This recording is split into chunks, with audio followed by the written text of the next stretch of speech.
Hello student, कैसे हैं आप सब। एक बार पुनः सी कोचिंग क्लासेस पर स्वागत है। उम्मीद करता हूं आप सब अच्छे होंगे, मस्त होंगे, बेहतर होंगे, आपकी पढ़ाई बेहतर चल रही होगी। Class 12 physics NCERT chapter second में बच्चों जो चैप्टर का नाम है स्थिर वैद्युत विभव तथा धारिता, इसमें लेक्चर नंबर 3 है।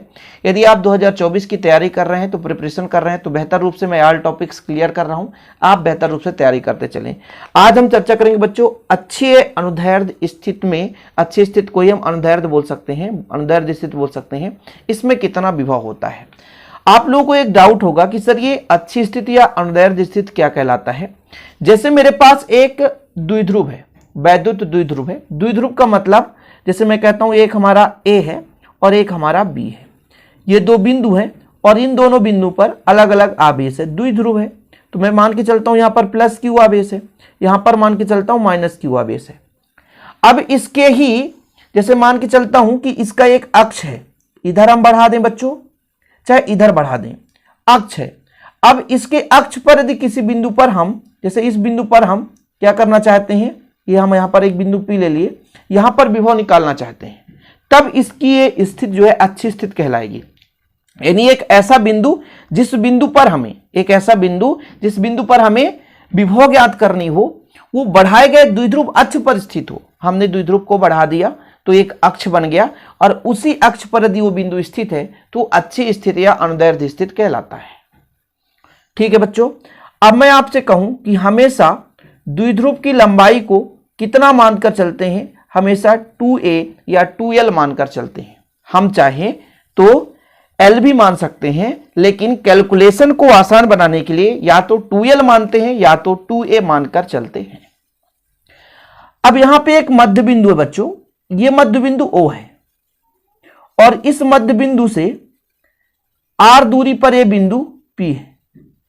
ये जो बिंदु P है वो r दूरी पर बिंदु है, ठीक है, जिस पर हमें विभव की गणना करनी बच्चों, वो मध्य बिंदु O से r दूरी पर है, तो इसका जो डिस्टेंस है वो r है।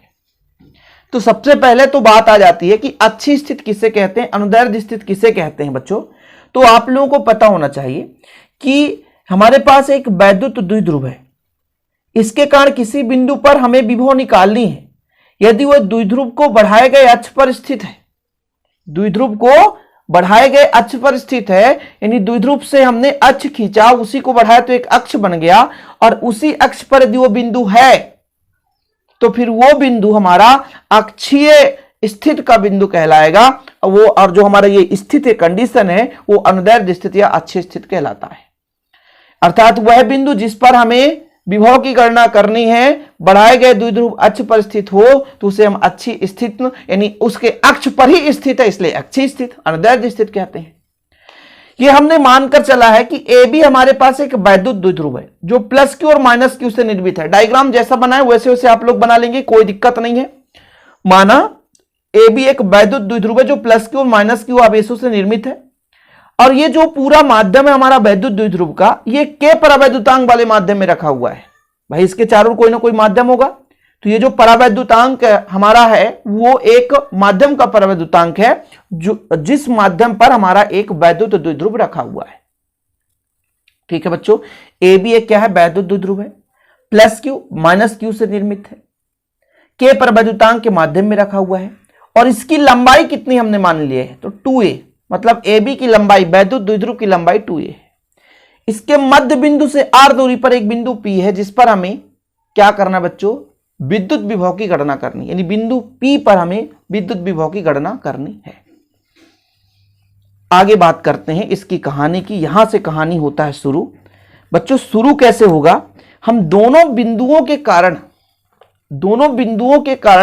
हम पहले विभव निकालेंगे कि प्लस क्यू आवेश के कारण विभव कितना होता है। अच्छा, बिंदु आवेश के कारण का विभव का जो फार्मूला होता है वो भी बराबर होता है 1/4 पाई एप्सिलॉन नॉट।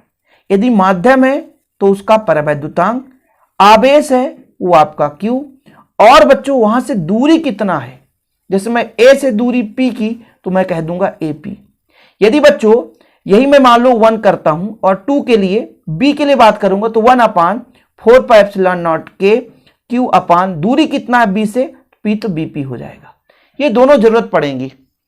फिलहाल ये चीज क्लियर है। ये कहां से आएगा? इसके पिछले लेक्चर में बिंदु आवेश के कारण किसी बिंदु पर, वैद्युत द्विध्रुव के किसी बिंदु पर, यानी वैद्युत क्षेत्र के किसी बिंदु पर हम विभव की गणना किए थे, उसको आप लोग जरूर देख लें।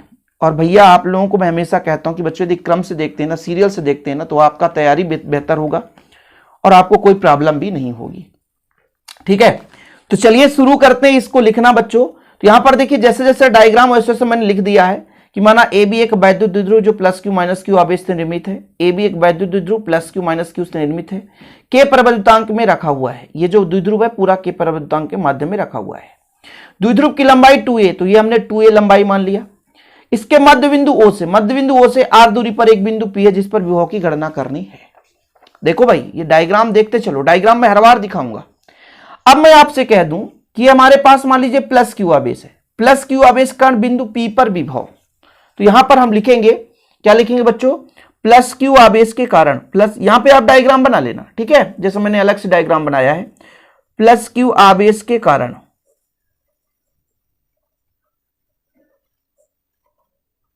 बिंदु P पर विभव, बिंदु P पर विभव कितना होगा? तो इसके लिए भाई V1 बराबर क्या मैंने कहा? 1/4πε0। माध्यम है तो हमने प्रवैद्युतांक कर दिया। आवेश हमारे पास Q रहेगा और बच्चों A से दूरी P की AP रहेगी, A से दूरी AP रहेगी। बिल्कुल निश्चिंत रहें, सब कुछ समझ में आएगा। अब मैं आपसे कह दूं कि AP का मान मैं कैसे निकालूंगा? तो O में P तक की बात करें तो ये R है, और बच्चों O में A की बात करूं तो टोटल 2A है, तो यहां से यहां तक A होगा, यहां से यहां तक A है, तो आपका हो जाएगा OA। मतलब बच्चों R minus A, R minus A। चीजें क्लियर है भाई? समझो थोड़ा सा, AP निकालना है हमें ना, तो चूंकि आपको पता है कि OP बराबर है R, O से P तक का R, O से P तक का R, O से P तक का R, और OA में हमारा A, तो R में A घटा दो, O से P तक का R और OA में A घटा दो, तो R माइनस A बन जाता है, R माइनस A बन जाता है। तो यहां पर हम लिख सकते हैं कि किंतु AP बराबर OP में OA को घटा दें, अर्थात बच्चों R में A को घटा दो। जब हम इस पे वैल्यू रखेंगे तो कितना निकल कर आ जाएगा? 1/4πε0 के Q upon R minus A, और इसको आप एक समीकरण दे सकते हैं। ठीक है, अब दूसरा कंडीशन, माइनस क्यू आवेश के कारण बिंदु P पर विभव। ये तो प्लस क्यू आवेश के कारण था। अब बच्चों माइनस क्यू आवेश के कारण, माइनस क्यू आवेश के कारण बिंदु P पर विभव, P पर विभव कैसे हो जाएगा? आपका V2 हो जाएगा, 1/4πε0 रहेगा ही। इस बार हमारा ये माइनस चार्ज के कारण है, माइनस क्यू आवेश के कारण है ना, और के माध्यम हो जाएगा, तो माइनस क्यू बटा, बच्चों यहां से देखो दूरी कितना हो जाएगा? B से P, तो BP हो जाएगा, क्योंकि यहां पर हम दूरी B से P तक का लेंगे, P पर हम निकाल रहे हैं इस माइनस के कारण। अब यहां पर फिर से समस्या होगी कि सर OP बराबर हमारा कितना था? R, और यहां से यहां तक A, तो R प्लस A हो जाएगा, मतलब OP प्लस OB। तो यहां पर लिख सकता हूं किंतु BP बराबर कितना हो जाएगा? OP प्लस OB, मतलब R plus A, R plus A। तो V2 बराबर निकल कर आ जाएगा 1/4πε0 के माइनस क्यू चार्ज है और R प्लस A, और इसको आप समीकरण 2 दे सकते हो। बस परिणाम ही निकालना है। ये आपको यदि क्लियर हो गया होगा ना, तो आगे अब कोई दिक्कत नहीं होगी बच्चों, अब आसानी से कर पाएंगे।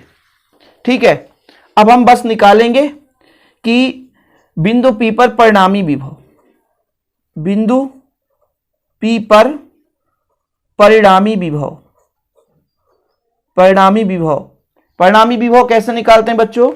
जो हम V का मान निकालेंगे ना, वो V1 प्लस V2 के बराबर होगा, V1 प्लस V2 के बराबर।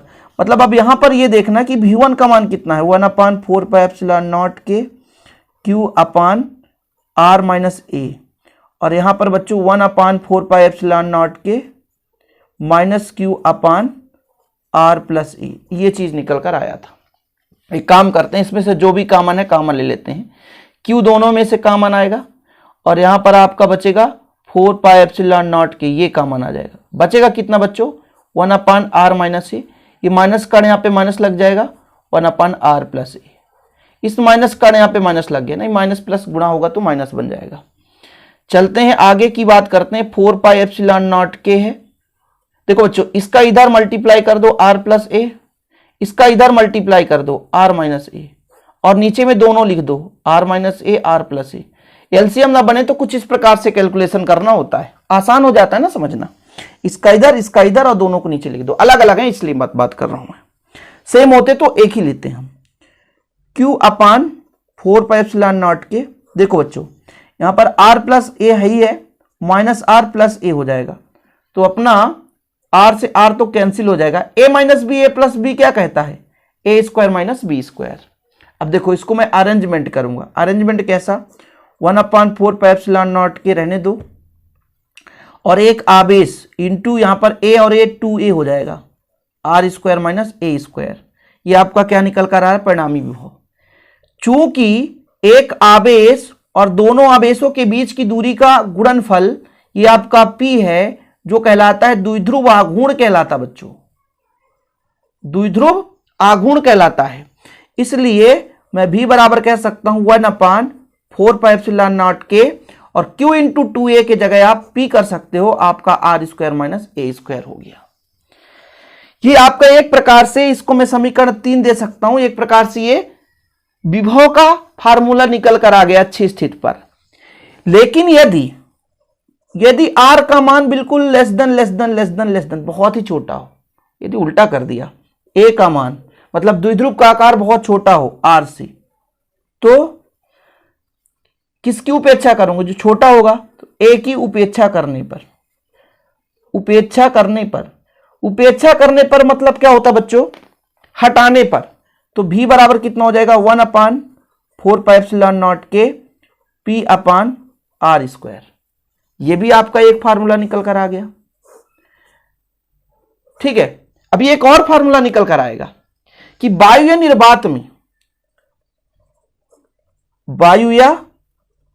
निर्वात में k का मान कितना होता है 1, यानी माध्यम वायु या निर्वात हो तो k का मान हो जाएगा 1। तो इसलिए v बराबर आपका निकल कर आएगा 1/4πε0, k का मान 1 हो गया, p अपान r स्क्वायर। ये अच्छी स्थिति पर विभव फाइनल आपका समीकरण 5 दे दिया। यही आपके पास अच्छी स्थिति का विभव है। उम्मीद करता हूं बच्चों वीडियो पसंद आएगा, पसंद आए तो लाइक करके शेयर कर दें। ऐसी वीडियो पाने के लिए चैनल को सब्सक्राइब कर लें। मिलते हैं अगली वीडियो के साथ। जय हिंद, वंदे मातरम।